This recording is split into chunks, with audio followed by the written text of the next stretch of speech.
సాయిరామ్. ఈ వీడియోలో మనం మీనరాశి వారు జీవితంలో ఏ రంగంలో స్థిరపడతారు, ఏ వృత్తులు కలిసి వస్తాయి అన్న విషయాన్ని మనం ఈ వీడియోలో పరిశీలిద్దాం. మీనరాశి సహజ రాశి చక్రంలో 12వ రాశి. ఈ రాశికి గురువు అధిపతి, అలాగే శుక్రుడు ఈ స్థాయిలో ఉచ్చ పొందుతూ ఉంటాడు. సో ఈ కారణం వల్ల ఈ రాశి వారు జీవితంలో చాలా ప్రశాంతమైనటువంటి జీవితాన్ని కోరుకుంటూ ఉంటారు. ఎవరితో కూడా కాంప్లికేటెడ్గా ఉండడం కానీ, ఎవరితో విరోధం పెట్టుకోవడం కానీ ఉండదు. అంటే ఇది సహజ 12వ రాశి అవ్వటం వల్ల ఏంటంటే వీళ్ళు దీనికి ఆశ్రమాలు, అలాగే గురుకులాలు, ప్రశాంత వాతావరణం ఉన్నటువంటి గృహాలు కూడా దీని కింద వర్తిస్తుంటాయి. కాబట్టి సాధారణంగా వీళ్ళు కొంత డిఫరెంట్గా ఉన్నటువంటివి, అంటే ఎక్కువగా గురుకుల పాఠశాలల్లో ఉపాధ్యాయులుగా కానీ, అలాగే ఆశ్రమాలు నిర్వహించే వాళ్ళుగా కానీ, అలాగే శానిటోరియంస్ అనే హాస్పిటల్స్, ప్రకృతి ఆశ్రయాలు, ప్రకృతి వైద్యశాలలు, ఈ విధంగా వాటిలో ఎక్కువగా వీళ్ళు ఇష్టపడుతూ ఉంటారు. అలాగే ఒక జైలు లాంటివి ఉంటాయి కదా, వాళ్ళు కూడా ప్రపంచంతో సంబంధం ఉండదు. ఈ విధంగా ప్రపంచంతో సంబంధం లేనివి కొన్ని ఉంటాయి. అలాంటి వాటిలో వీళ్ళు ఎక్కువగా జాబ్ చేయడం జరుగుతూ ఉంటుంది. అలాగే ఎక్కువగా ఇది రెసిడెన్షియల్ స్కూల్స్ ఎక్కువగా రాణిస్తారు. ఎందుకంటే గురువు ఉపాధ్యాయుడు కాబట్టి వీళ్ళకి ఎక్కువగా ఇష్టపడుతూ ఉంటారు అన్నమాట. ఒక విధంగా రవీంద్రనాథ్ ఠాగూర్ కూడా ఈ రాశికి చెందడం వల్ల ఆయన కూడా అప్పట్లో మరి ఇటువంటి ఆశ్రమ పాఠశాలలు, గురుకులాలు స్థాపించి విద్యారంగాన్ని బాగా అభివృద్ధి చెందడం జరుగుతుంది. అందుకని ఎక్కువగా ఇది ఆశ్రమ పాఠశాలలు, గురుకులాలు, రెసిడెన్షియల్ స్కూల్స్ బాగా రాణించగలుగుతారు. దాని తర్వాత హాస్పిటల్స్, ఎక్కువగా ప్రకృతి సంబంధించిన వైద్యశాలలు, అంటే అక్కడే ఉండి ట్రీట్మెంట్ చేస్తూ ఉంటారు. కొన్ని సంవత్సరం పడుతుంటాయి, 6 నెలలు పడుతుంటాయి. అటువంటి వైద్యశాలలు కూడా వీళ్ళకి బాగా రాణిస్తారు. అంటే డాక్టర్లుగా కూడా రాణించే అవకాశం ఉంది.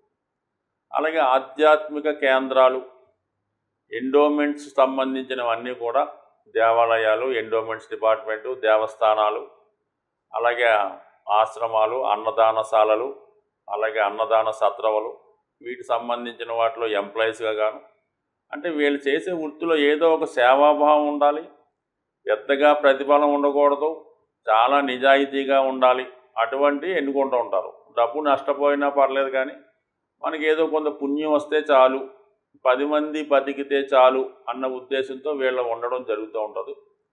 అలాగే స్త్రీలైతే ఎక్కువగా వైద్య వృత్తిలో కానీ, టీచర్స్గా కానీ ఎక్కువగా రాణించగలుగుతుంటారు. కొంతమంది ఈ ఏదో నన్నులుగా ఈ మధ్యకాలంలో వస్తున్నటువంటి మరి సన్యాసినులుగా కూడా కొంతమంది స్వీకరిస్తూ ఉంటారు. అది ఒక రేరు సంబంధించిందంటే వివాహం చేసుకోకుండా, వివాహం మీద విరక్తి కలిగి ఏదో బ్రహ్మకుమారిస్ అని అంటుంటారు, ఆ విధంగా అందులో చేరడం కానీ, లేదంటే ఏదన్నా ఒక డివోషనల్ సంస్థలో సేవ చేస్తూ అక్కడ ఉండడం కానీ జరిగే అవకాశం ఉంది. అంటే వితౌట్ మ్యారేజ్ చేసుకోకుండా కొన్ని క్రిస్టియన్ సంస్థల్లో కూడా ఈ విధంగా ఉంటుంది అంటుంటారు. సో ఆ విధంగా అక్కడ చేరడం కానీ జరుగుతూ ఉంటుంది అన్నమాట. అది ఏదైనా మొత్తం మీద బయట ప్రపంచంతో సంబంధం లేకుండా ప్రశాంతంగా ఉండే వృత్తుల్లో వీళ్ళు ఉంటారు. ఎక్కువగా టీచర్సు, ఉపాధ్యాయులు, న్యాయానికి సంబంధించిన వాళ్ళు ఎక్కువగా ఉంటారు. దాని తర్వాత ఏంటంటే వీళ్ళకి చాలా జ్ఞాపక శక్తి ఎక్కువగా ఉంటుంది. ఒక సన్నివేశాన్ని చూస్తే దాని జీవితాంతం గుర్తుపెట్టుకుంటూ ఉంటారు. కాబట్టి ఎక్కువగా సినిమా రంగానికి సంబంధించినటువంటి స్క్రీన్ ప్లే, అంటే పూర్వం నాటకాలు రాస్తుండేవారు, ప్రతి సీన్ టు సీన్ నాటకం ఎలా రాసేవారు, ఇప్పుడు స్క్రీన్ ప్లే అంటారు దాన్ని. ఆ స్క్రీన్ ప్లే కూడా చాలా చక్కగా రాయగలుగుతుంటారు అన్నమాట. ఒక సన్నివేశాన్ని బాగా చెప్పగలరు, రాయగలరు. కాబట్టి ఎక్కువగా వీళ్ళు సినిమా దర్శకులుగా, సినిమా రచయితలుగా, సినిమా పాటలు రాసేవాళ్ళుగా కూడా బాగా రాణించగలుగుతూ ఉంటారు. సో అయితే మాత్రం ఈ ధనం సంపాదించే విషయంలో పెద్దగా ఏమి మిగతా వాళ్ళగా ధనం సంపాదించేసి కూడబెట్టేసుకొని 4-5 తరాలకు సంపాదిద్దామనే ఆలోచన మాత్రం వీళ్ళకి ఉండదు. కాబట్టి సాధారణంగా వీళ్ళు ఎంత కష్టపడతారో అంత ధనాన్ని మాత్రం ఆశిస్తారు తప్ప ఎక్కువైతే ఆశించే అవకాశం లేదు. సో ఆ కారణం వల్ల వీళ్ళు ఎక్కువగా ధనాన్ని సంపాదించలేకపోతూ ఉంటారు. వాళ్ళ వరకు వాళ్ళ జీవన విధానానికి సరిపోయే విధంగా, ధర్మబద్ధంగా ఉండే విధంగా సంపాదించుకునే అవకాశాలు ఎక్కువగా ఉంటాయి. సో ఎక్కువ మరి ఈ రాశివారు ఈ విధంగా జాబ్లో స్థిరపడుతూ ఉంటారు. అంటే టీచర్లు, డాక్టర్లు, ఇందాక జైలర్లు, ఇలాగ ప్రతిఫలం ఆశించకుండా సేవా రంగంలో కొన్ని ఉంటారు. టీటీడీ దేవస్థానంలో కొంతమంది అలా ఫ్రీగా వర్క్ చేస్తుంటారు. సాయిబాబా టెంపుల్లో కొంతమంది వర్క్ చేస్తుంటారు. ఒక ఆశ్రమ పాఠశాలలో కొంతమంది వర్క్ చేస్తూ ఉంటారు. ఇలా ప్రతిఫలం ఆశించకుండా ఉద్యోగాలు చాలామందికి ఉంటాయి. అంటే వాళ్ళకి ఏదో కొంత కొంత ఏజ్ దాటిన తర్వాత ఈ విధంగా చేద్దామని సేవాభావం చాలామందికి ఉంటుంది. అన్నీ ఉన్నా కూడా విడిచిపెట్టి చాలా సేవాభావంతో కొంతమంది ఉంటుంటారు.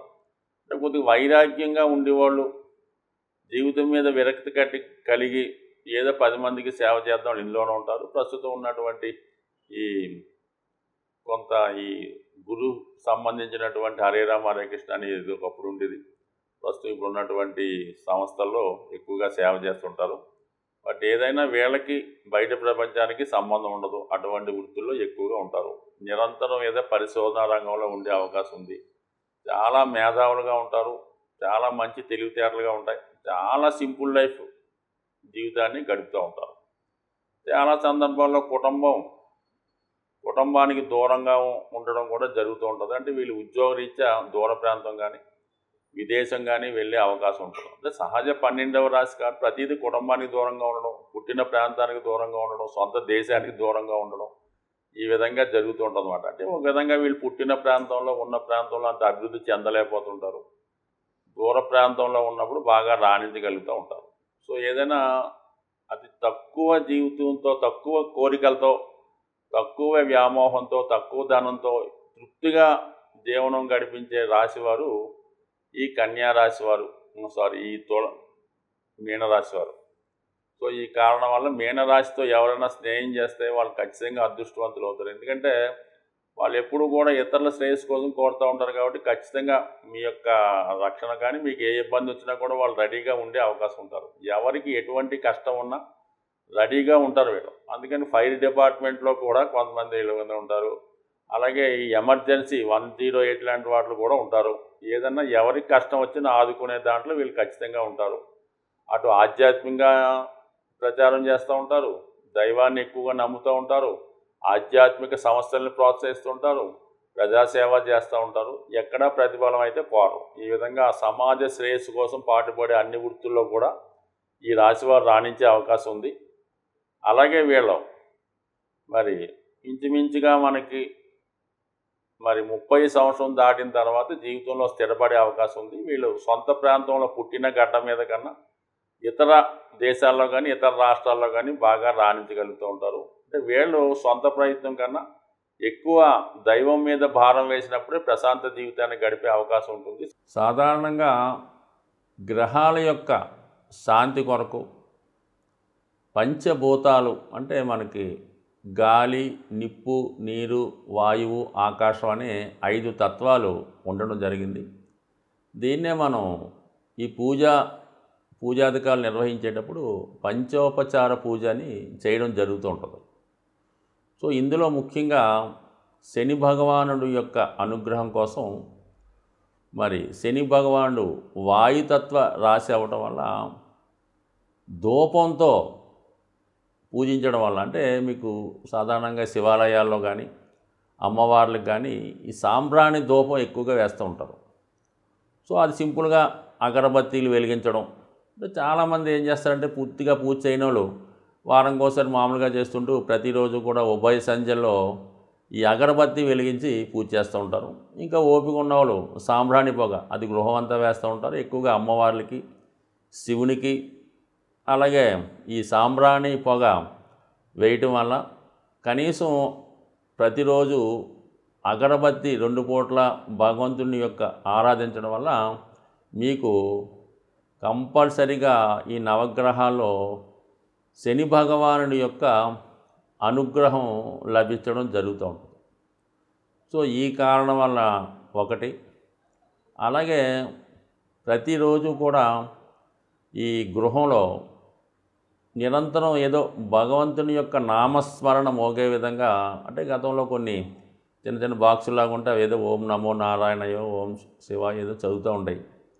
సో అటువంటి కూడా గృహంలో ఉండడం వల్ల ఏంటంటే పాజిటివ్ ఎనర్జీ ఆ గృహంలో ఉండడం జరుగుతూ ఉంటుంది. కాబట్టి సాధ్యమైనంత వరకు శని భగవానుడి యొక్క అనుగ్రహం కావాలంటే ఆ గృహం చాలా పరిశుభ్రంగా ఉండాలి. అలాగే ఇరిగిపోయిన వస్తువులు, పనికిమాలిన వస్తువులు, అక్కర్లేని వస్తువులు ఇంట్లో ఉంచడం. అలాగే కొంతమందికి ఏంటంటే ఓ 10 జతల చెప్పులు ఉంటాయి.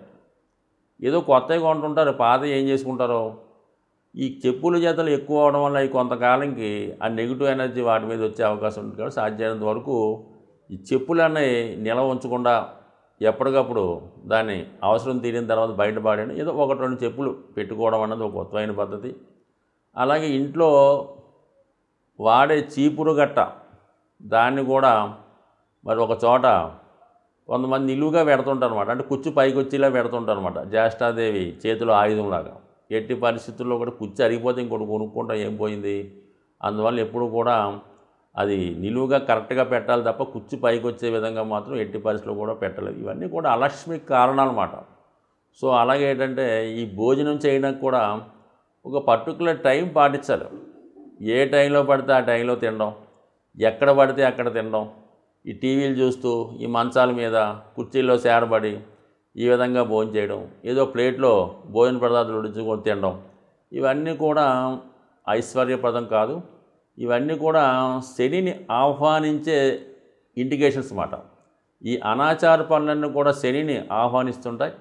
అలాగే శుభ్రమైనగా ఉండడం, శుభ్రంగా భోజనం చేయడం, అలాగే ఆహార పదార్థాలు కూడా జాగ్రత్తగా వినియోగించడం, ఇవన్నీ కూడా లక్ష్మీదేవి అనుగ్రహానికి పాత్రలు అవుతూ ఉంటాయి. కాబట్టి సో ఏదైనా శని భగవానుడి యొక్క అనుగ్రహం కావాలనుకున్న వాళ్ళు ప్రతి పని కూడా పద్ధతి ప్రకారం నియమానుసారం చేసుకోవడం వల్ల వాళ్ళు కంపల్సరీగా శని భగవానుడు టాప్ రేంజ్లోకి తీసుకెళ్లే అవకాశం ఉంటుంది. స్వస్తి.